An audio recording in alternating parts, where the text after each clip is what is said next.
Why do women continue to attract the same type of guy? Okay, so this is a really fun question, and I think it's going to have multiple parts to it. The thing that I want women to understand is that your type is not your desire. And I think a lot of women think that their type is their desired guy. Like, I like him 6'2", green eyes, finance, whatever it is. But it's actually your pattern. Your type is your pattern. So I'll have this a lot where my clients will say, "Oh, but he's not my type. He's not my this." Your pattern is your type. You have a pattern of guy who shows up and he love bombs you and he makes you feel like the most beautiful woman in the world, and suddenly you feel so seen, and then you end up in the cycle that you always end up in because this is your type and you actually do like it. And I know that it's not that we like it consciously, but subconsciously it's familiar. And so your desire in a guy, the guy who's outside of your bubble, outside of your loop of who you would typically choose, he's actually not your type. So when you do meet him and you start to have conversations with the man that you think you want or your actual desired type, you're not attracted to him. You don't actually like him. He doesn't do anything to your nervous system. He doesn't excite you. There's very little chemistry, so you easily overlook him. Nobody teaches women that true desire with a husband type of guy grows over time. So we just assume that there's no chemistry. This is why we end up in the same cycles and the same patterns, is because there's a guy that we like, our boyfriend type. But our boyfriend type is most likely similar to our father. And if our father was very avoidant, we're going to look for that guy. If our father was a drug addict, we're going to look for that guy. It's never conscious, but it is the pattern that we continue to repeat until we can step outside of the bubble. That's so interesting. So, would you say looking for a quote spark is the wrong way to go about dating? Absolutely. That doesn't mean that you don't get to have a spark, but looking for the spark exclusively can get you back into situations of your nervous system is literally just responding to what is familiar. And also, I think what a lot of people don't know is that Mother Nature is brilliant, and she has placed inside of us this incredible tool to feel who will have the most strong babies with. So when you walk in a room and you feel instant spark and chemistry with that guy across the bar, and it sparks and it's this and it's that's going to die. Like, that doesn't last. That's Mother Nature saying these two and their bodies would create a viable offspring to keep the human race going. In 2 years, your prefrontal cortex, your love goggles come back online, and you go, who have I been in a relationship with all this time? He was so different in the beginning. He used to be so loving and so romantic, and now he's like this. He was always like that. But Mother Nature was playing her amazing trick on you. Why does the universe guide us towards people like that if it ends up being an unsustainable relationship? It's not the universe. It's literally your body's just trying to procreate. So it's actually the most primal thing possible. It's primal to hook up with the person you'll have a strong baby with. They can smell you. We can smell them on a subconscious level. The universe doesn't guide us there. It's actually the opposite. It's the earth. It's Mother Nature. It's more of that grounded force that's guiding us just to have sex, have baby, and leave. Interesting. So, it's in our human nature to seek out someone that won't last our whole life so that we can procreate more. It's just about procreation. Yeah, that's Wow. I think a lot of people think that it's conscious and it's twin flames and it's soulmates, and we really romanticize that idea on the internet. But it's not very conscious. In fact, it's quite the opposite. It's primal. That's so interesting. I've never heard of that. So basically, our biology is not serving a long term sustainable relationship. Yes, because we didn't live that long. So you have to think the way our bodies were created, technology moves so much faster than our own evolution. The way that we were created was to have babies before a tiger or a T Rex came along and ate us. Yeah. So, this spark you're saying is something we should not look out for.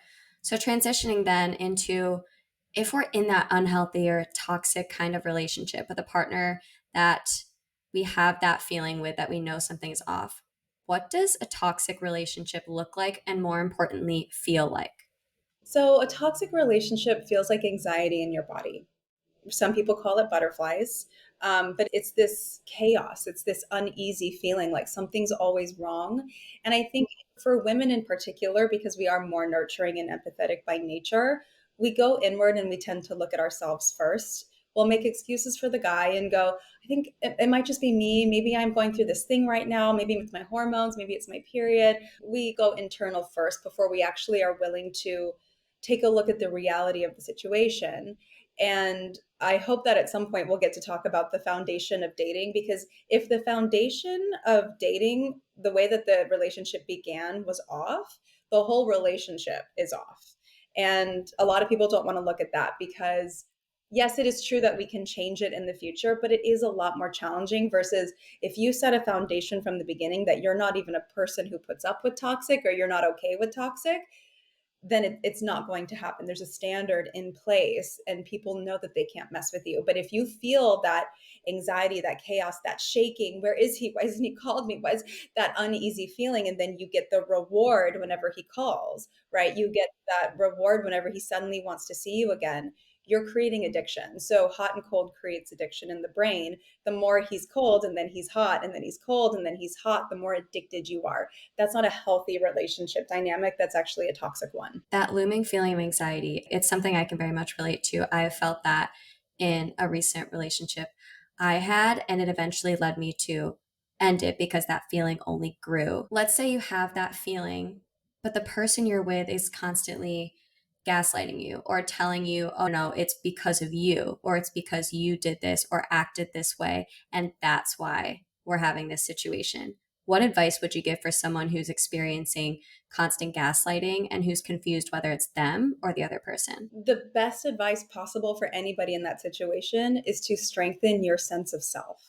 The only reason that somebody can come in and genuinely gaslight you and get away with it for a long period of time is when your sense of self is wobbly. And especially if you're a girl in her 20s or a woman in her 20s, you're still getting to know yourself. You're still learning what you like, what you don't like, who you are, how you move about the world, even who you are in relationship. So that's why I do believe it's important to spend a lot of time with yourself, by yourself, even single if you can, because the more that you know you, the more that someone can't come along and say, you did this. And you're like, but I literally didn't. And that doesn't sound like me. And it's out of character. We're not going to play that game. That is the benefit of being a woman in your 30s, is because you know yourself a bit more. But really spending intentional time getting to know yourself so that you are a woman who's not easily messed with is the best thing that you can do. How to know that you are being gaslit is you're confused all the time. You're confused about yourself. You're confused about him, about the relationship, your families. You're just always confused and nothing makes sense. And I can always tell when one of my clients is being gaslit because I'm very confused by the stories she's telling me. I'll get this story and then this excuse for him. And really, she thinks it was her. And then I'm giving her this advice, but then it's this advice. And I stop and I go, okay, I'm very confused by what you're telling me. And this is because you're very confused by your situation. Can we clean this up? So, what if the person you're dating, let's say you're seeing all these patterns, there's gaslighting, there's that looming feeling of anxiety, but they're absolutely perfect on paper. They're your dream guy, they're the athlete, they went to the school, they work in finance, they do all the right things on the surface, but you have that feeling deep down that things are off. You guys are going through these toxic cycles. What do you do? Because for a lot of women, it's hard to let go of something that's so perfect on paper because we're not sure if there's something better out there. I remember when I was going through a really painful separation, and this one really wrecked me. I remember my mentor saying to me, if he is one of a kind, there is, or she said, no, she said, if he is one in a million, there are at least three more like him in Los Angeles alone. I loved that. And it was still painful to hear, but she was right. There's a lot of amazing men out in the world, and you don't know what you don't know. So we get very attached to people because we're projecting our own ideas of them being perfect onto them, and they're just a person too. The same way that we don't want someone to project their ideas onto us, we're not taking personal responsibility for the fact that we've done the same to them. But they're so perfect. They're perfect on paper. They're my dream guy. He's actually not. If you're feeling confused and all over the place, that's not your dream guy. But if you've never known what it feels like to feel like truly deeply safe in a relationship, you may not know the difference. So I'm here to tell you that there's a massive difference. And just because you think he's your dream guy, it's simply because you still have those love goggles on that I mentioned in the beginning. You still have your prefrontal cortex is offline and you have love goggles on, and you probably are projecting a lot of your self-worth in what he does and if he chooses you. When your self-worth is so solid and not being chosen and because you choose you, this is where your life begins to change. But he's not your dream guy if he's making you feel chaotic and stressed and all over the place, no matter how perfect he is. I've dated many perfect men who did all the right things and they still were not my perfect person. That's great advice. I was told recently something that really resonated and is always going to stick with me, that when you're with the right person, it should ease your nervous system and you should feel calm and like a better version of yourself. And I just think that's a very good way to tell if you're with the right person is, do you feel at ease? Do you feel calm? And do you feel like you're your best self? And I think that's a clear sign, regardless of who they are on paper, whether they're a good match for you. Yeah, and I'll tell you right now, that guy is gonna feel really boring to you, and you're not gonna Interesting. feel that big spark. It sounds nice in theory, "I just want the guy who creates ease in my nervous system." Actually, what you're wanting is the guy who's created all of the chaos to suddenly create the ease. But when you meet guys who actually come and bring the ease, you don't feel anything for them. So this is actually a retraining that you get to do within yourself to actually like those guys who are good to you, and be very unattracted and even disgusted, if I may say, by the men who try to create chaos in you. So, how do we make that shift from seeing the guy that's quote for us as boring or unexciting or unattractive to the opposite? So the first thing you can do is awareness, and the second thing you can do is practice. So in the awareness piece, bringing awareness to the fact that you have a boyfriend type and you have a husband type, and everybody has these, and you can actually see them astrologically if you believe in astrology. You can actually see them in your astrological chart, what your boyfriend type is and what your husband type is. Your boyfriend type is going to incite certain feelings of you, of excitement and the spark and the passion and all of that. It's the lust and the sexiness, right? And your husband type is going to be ease and flow and patient and kind and compassionate, and it's just easy, and we can mistake that for friendship. But when you bring the awareness of like, oh, this is actually more of my boyfriend type, then you become less attached to the boyfriend type and you really just have fun with him because that's what he's there for. If you want your husband type, you begin to start to date men who are different from your typical type. Like I mentioned in the beginning, your type, your pattern. If you're swiping on Hinge or a dating app and you're like, this guy's hot and this guy's hot, this guy's ugly, he's got a nice profile, he seems nice, but he's ugly, stop yourself. Like really read their profiles and think, oh, he seems really nice. I could go out for coffee with him and see how that goes. And it's just to break your own patterns. It's to break your own cycle and step outside of it a little bit, because you could go on 5 dates with guys who are super not your type, but suddenly by the end of all 5 of those dates, you realize that there are men out there who are going to treat you like a queen, and they all did. And then this begins to change you on a nervous system level to where you wouldn't even accept a date with someone who wouldn't open a door for you or get the tab or offer to pick you up. It's almost like immersion therapy. You put yourself in the situation where you're being treated really well, even with the wrong. Wow, that is so interesting. So that takes us full circle back to the idea of why women continue to date the same guy is because they're going for the tall, handsome guy who just looks good on the surface, and it's resulting in that same pattern.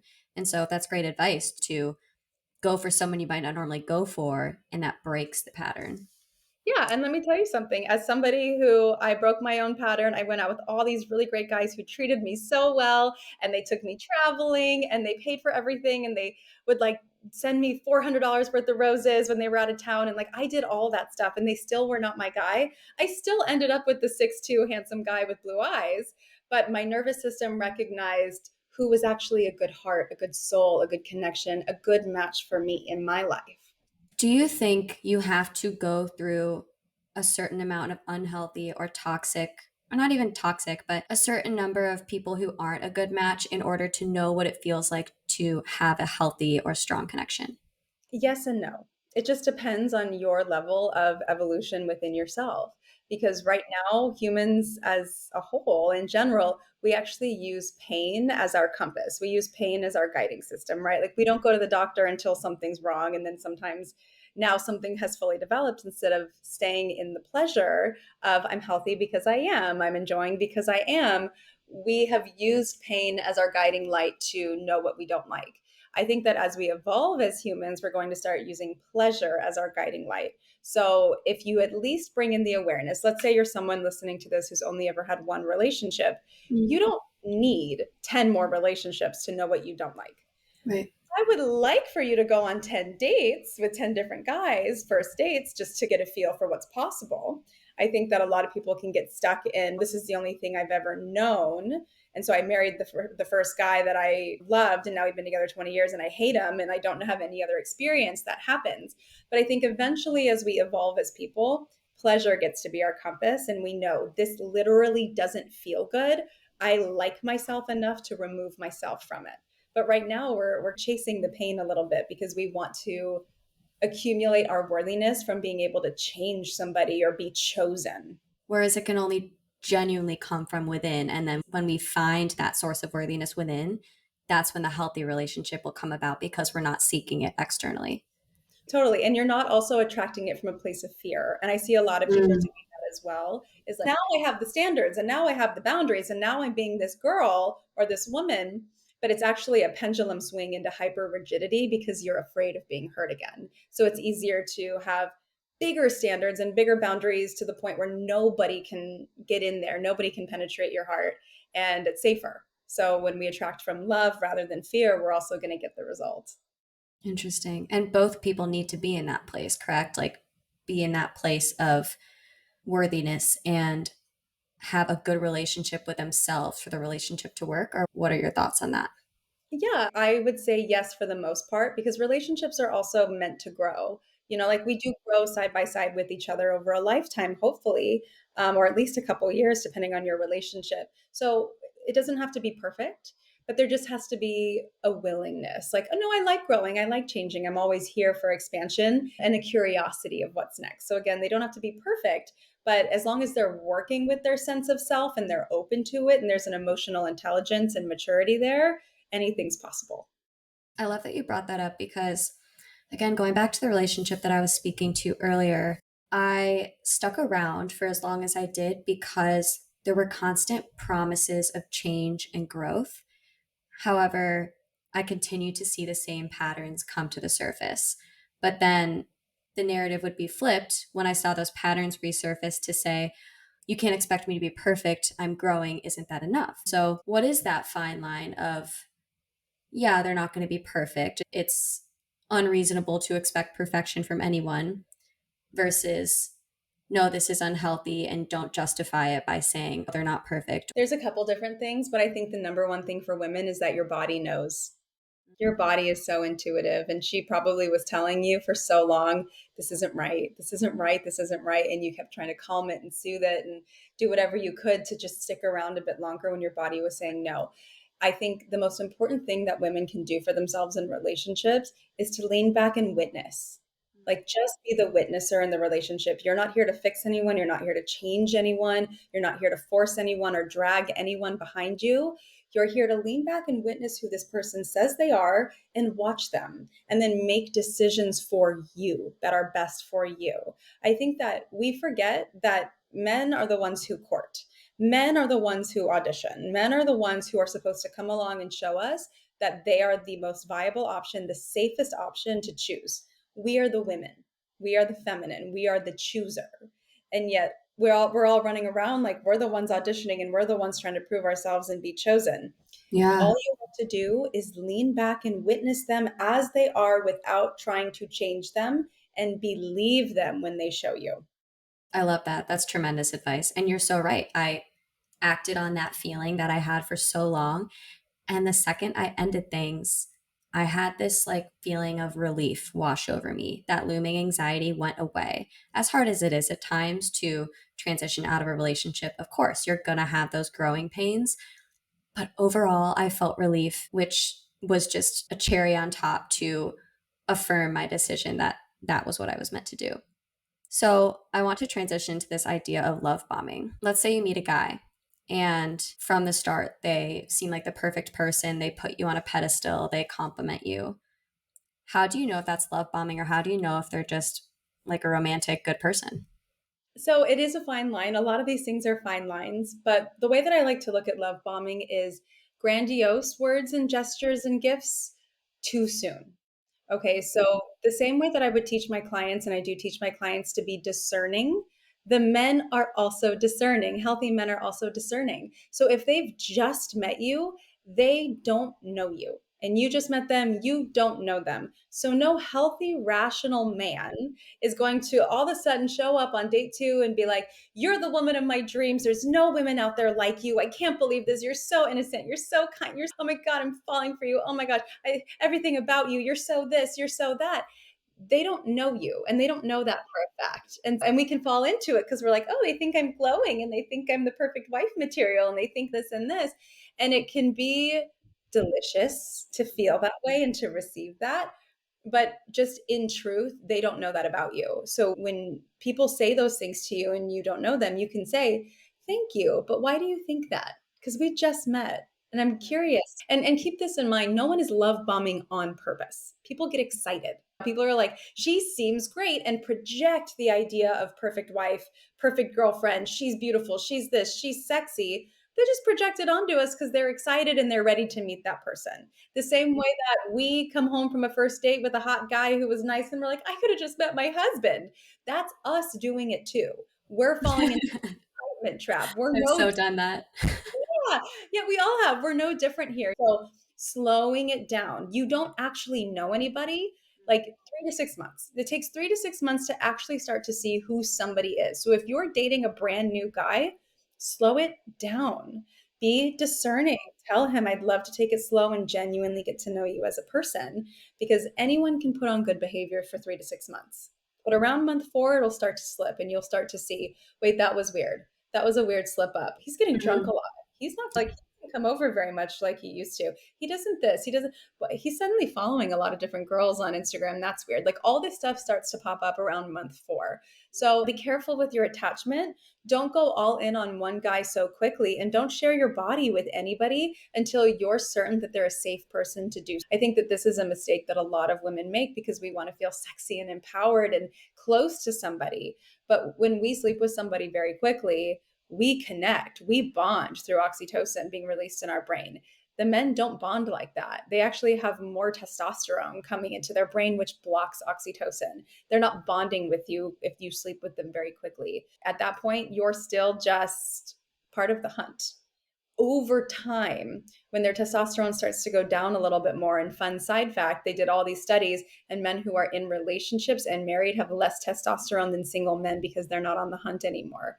So when a guy's testosterone starts to lower, it means that he's bonding with you and there is space for all that oxytocin and other hormones to kick in.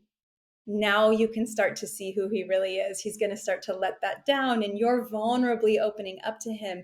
This is how we build genuine connection. So really it's giving it multiple dates, even if I feel like there's two spectrums. You go on a first date, you either love the guy already, think they're your husband, which totally been there. You just like get excited, like we're human. Or let's say you find them boring. They're nice, but you're not really attracted to them. Should you give them more dates and more time and opportunity to get to know them more in both cases? Oh, yes. One of the best guys I ever dated. It took me probably 4 or 5 dates to feel attracted to him. And he was incredible to me and he treated me so, so well. And even my current partner now, we've been in each other's lives. We had been in each other's lives 8 years before we decided to make it romantic, of getting to know each other and just really loving and knowing each other. And when it was time and I was ready to like choose my person, I was like, there's only one person that I genuinely know and feel like myself with all the way through that I could really do life with. And I made that decision from that place. I'm not saying it takes 8 years, but I am saying choose someone not based off of that first interaction, unless they're really creepy and then it's a no and trust yourself because that happens on first dates. But the first date I had with that other guy I was sharing, I was like, the food was good. He was boring. I don't really like I'm not attracted to him at all. Around date 4 or 5, I was like, he's sexy. How did I not see that before? And then a couple of months in, he took me traveling for Valentine's Day weekend and he had cooked me this beautiful dinner. And like, he was like the just one of the best guys ever. He spoke 5 languages. He was an engineer, very successful. I would have missed all of that just because he wasn't my initial type. And I think there's so many women who go on one or two dates and then they're like, next, like, wasn't entertained, didn't feel that spark. And it's just such a misconception that rom coms play, that fairy tales play in our lives because it instills this idea in our head that that's what we should be looking for. And so I think this is a really important conversation to have and really important work that you're doing to send the message to women that no, that actually is probably going to lead to like an unhealthy relationship. You Yeah. mentioned earlier that it's really important to spend time alone. I want to touch on that a bit because it's something that I preach a lot and I very much agree with. And I think it's really great that you shed light on the fact too that that doesn't mean you have to be single. Let's say you're in a relationship with someone you love.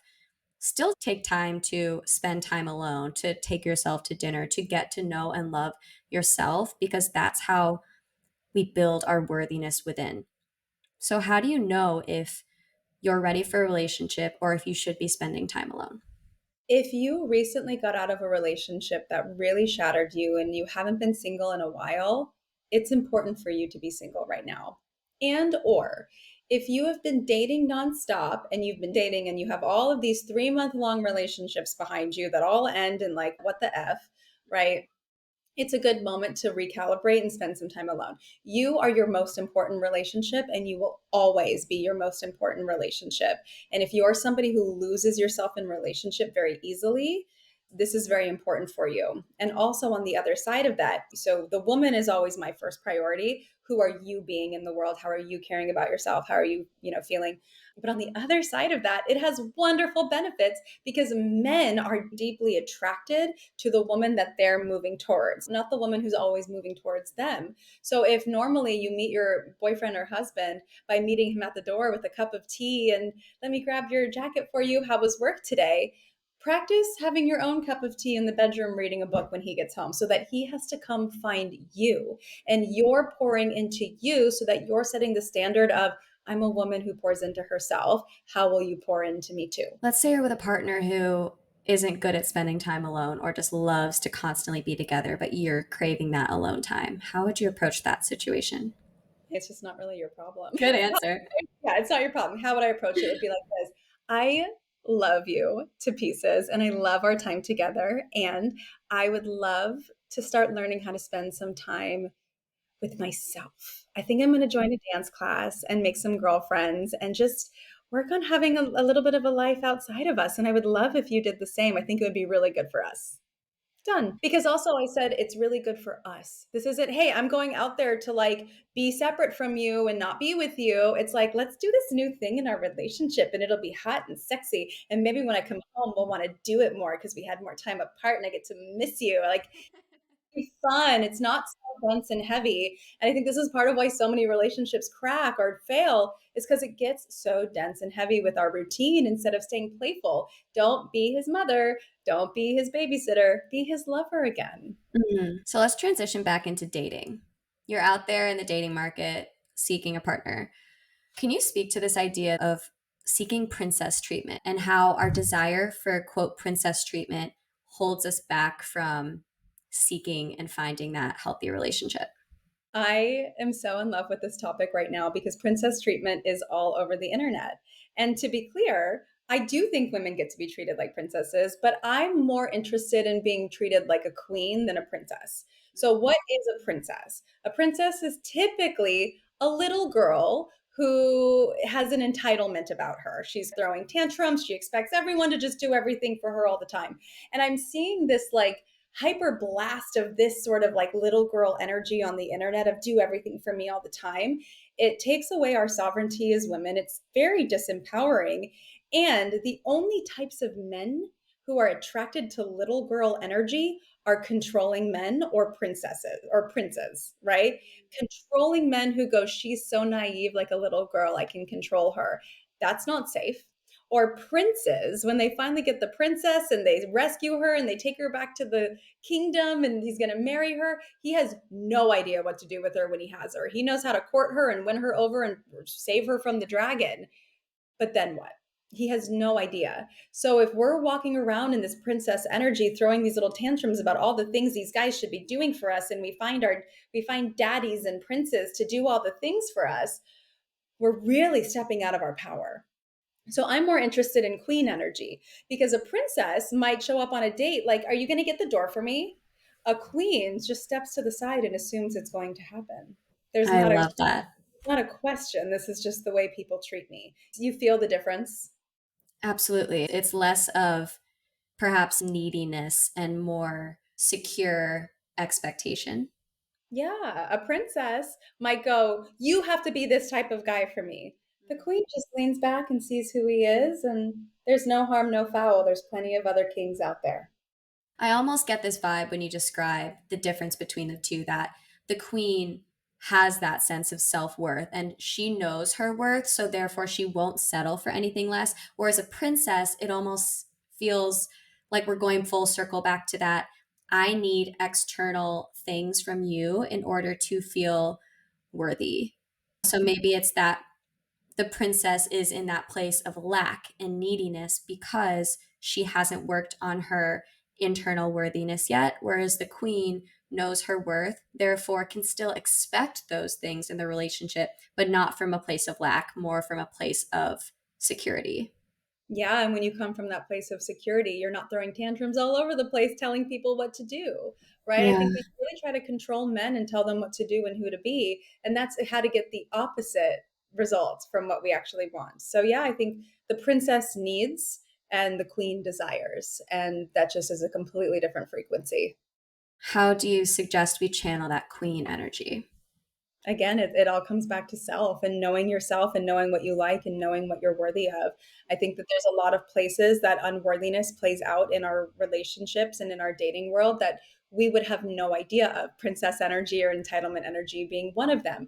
Auditioning for men, like hopefully to get the role of wife, is one of them. We show up and we do all the things and we agree with them, like, oh, you like sports? I love sports. And we don't like sports. We're like buying into stories about ourselves, like, oh, we're too curvy, we're too this, we're too that. That makes me less worthy. So maybe if I audition more, he'll like me more. There's all of this stuff that women do, even like women who feel guilty for receiving from men in the masculine. This is a big one. You feel guilty. So you're like, oh, it's okay. I got it. No, don't worry. No, don't come to me. Don't, no, I got it. I'll come to you. All this. All of that is unworthiness playing itself out. And again, like learning how to drop all of that and learning how to receive more from the masculine. Thank you so much. I love that. Oh, that was so deep. Thank you. I received that. Thank you. This is building a muscle. So I think that the queen energy is a bit like building a muscle. That's great advice. Let's shift to the men a bit. We were talking before the call a little bit about how males are going through this very interesting time right now. How is that impacting the dating realm? In every way possible. So the economy impacts men in relationships. Politics impacts men in relationships. The workforce. Men are far more sensitive than women are, despite what everyone seems to say and think and teach. Men are very sensitive. They have to, I don't want to say have to, men really want to feel needed in society. And now we've created a society where we don't need them. We want them, we desire them, but we don't really need them anymore. And this creates a very fragile sense of self when men are literally brought up to believe that their only inherent worthiness is, do they bring money and provision to the family, and are they strong? Or can they fix the motor in the car? Or can they repair the leak in the ceiling? This is what men think it means to be a high value man worthy of love. These days, it's not enough. And they're dealing with an economy that a lot of them can't thrive in, right? So now they can't bring money to the table. Now there's extra estrogen in their drinking water. So all of them have lower testosterone. Now they're being beaten out by women in school and in the workforce. So they're opting out of society and smoking weed and playing video games all day. And they can swipe on Tinder and match with a girl and hook up with her that night. So they don't really have to like go out and be anything special because sex is so readily available these days, which is on us just as much as it's on them, if not more, right? So there's all these things going on with men. They have no idea where they fit in with society. And then the women are going on dates with them and going, oh my God, you're so boring. You're so mediocre. You're not enough. Why would they want to hang out with that? Why would they want to show up with that? They're struggling so much with so many things right now. It's a lot online for people in the online space. It's not as much in real life. But a lot of men online are really rebelling against this and really pushing for more traditional roles again and using it in the language of masculine and feminine to manipulate us into going back to a space where we have less power. This idea that, like, oh, I just want to be a feminine woman and my husband provides everything. That's lovely until he cheats and then leaves you and you have absolutely nothing and you have no money and you have no career and no job history. And so women aren't really thinking this through. Whereas like our grandmothers in the 60s were burning their bras just to be able to leave their abusive husbands, right? So there's so much going on and we're in this massive pendulum swing. The men want to feel needed and they're not needed. But we're also not really showing them that we desire them or that there's any space for them to be our hero at all. And they really want to win. And if men can't win with you, they're never going to choose you. And also, you're not going to choose them. You're going to resent them. And it's this vicious cycle. So, with that background of what men are going through, shifting back to the female perspective, how should we approach dating as a woman? Oh, so many ways, so many beautiful ways. Inspire us. So many beautiful ways. So one of the things that I am very serious about is not just laser beaming in on one guy the minute you meet him and you like him. Because a lot of women will do that and men are intuitive when it comes to their mate. Like they can feel it. And if you're too hyper focused in on him too quickly, he will lose interest. Whereas you're now shutting down your options as a woman who you're not in a relationship. You're not hooking up with him. Like, please, I say it again, don't hook up with anyone who hasn't made you feel very safe and actually earned that with you because it continues to perpetuate bad behavior in men and you get connected and attached. Take your time, move slowly, be really kind to men. Don't judge them, don't shame them. Even if you don't like something that they're doing, like on a date, let's say he's chewing in a certain way, please don't say anything about it. If it's not for you, it's not for you. That's okay. It's not up for you to tell him to change who he is as a person. The best thing that we can do is witness them and not choose them if they're not there yet. Instead of, I'll choose him because I like him and then I'm making excuses and I can change him. That's the worst thing that we can do. And then for the men who are inappropriate, we don't I think there's a lot of advice out there of like just ghost him because you don't have to waste your energy on that. And that is fine. And there's merit to that because sometimes guys can freak out. But my clients are absolute queens about the way that they handle these things. Like there was a guy who was being quite inconsistent with one of my clients in my Muse mastermind. And she's like, how do I respond to this? And I was like, do you actually want to? And she was like, huh, not really. I was like, do you want to go on a date with him again? And she was like, I guess I don't. It's just been too long since he's messaged me. And I say, great. Then let's send him a text that says, hey, thank you so much for reaching out. I've been thinking about you too. I hope you're doing well. I just want to be honest with you and let you know that I'm really looking for something serious and consistent. And just with where you are in your life right now, it doesn't seem like that is a fit for you. So I just wanted to be honest and I really hope the best for you. See, I'm not judging them. I'm not shaming them. I'm just stating what's right for me and standing in it. And when we do that, men rise to the occasion because finally they have a reason to. But it's up to us to hold that standard. We are the ones who have let everything slip. Yeah, and when we do something like ghost and leave them wondering and feeling less worthy, we're just playing into this kind of whole situation. Yeah, we're ghosting them. And then so they're hurt. And then they're even more mad at women. So then they treat the next woman even worse because women just ghost anyway. Like we are playing a part in each other's pain, unfortunately. So, would you say this is why men are approaching women less in person nowadays? Let's talk a little bit about that because I know we were chatting about it before we started recording, but I found just like out in the wild, guys don't go up and ask for women's number. And I've heard a whole myriad of different reasons as to why, and I would love your take on it. I think there's a lot of reasons why. One of them is, and I'm sure you've heard this one, is men are afraid to be me too'd or be inappropriate and they want to be Yep. respected. That's a big one. And it is true. The whole thing about not knowing their role in society and if it's safe or okay, they don't want to come off as a creep. Totally a thing. But also, the women are not actually open to it. We're not open to it and they can feel it. So even when the moments that we are open to it, just because the one cute guy walked in, but we've been shut down with every other man in this room. We're trying to be selective and just think we can just laser beam on that guy. But then when Fred over here approaches me and I'm like, no, leave me alone. No. But hoping that Sam over there approaches me, that's not open energy. If you want men to approach you, you have to be okay with men approaching you. And the only way for women to get back on board with being okay that men approach them is to feel safe. We want to feel safe. And that's why we shut them down, the guys that we don't like, because it's unsafe for them to approach me. But if I'm safe with myself and I trust myself, and a guy walks up and I have a nice conversation and he goes, "So, can I have your number?" And I say, "I don't think so, but thank you so much for this great conversation. I really appreciate it. I hope you have a great night." I trust myself in that versus, "Oh my God, I can't believe you just want something from me." And we go into the defense. This is on us. We're the ones doing this.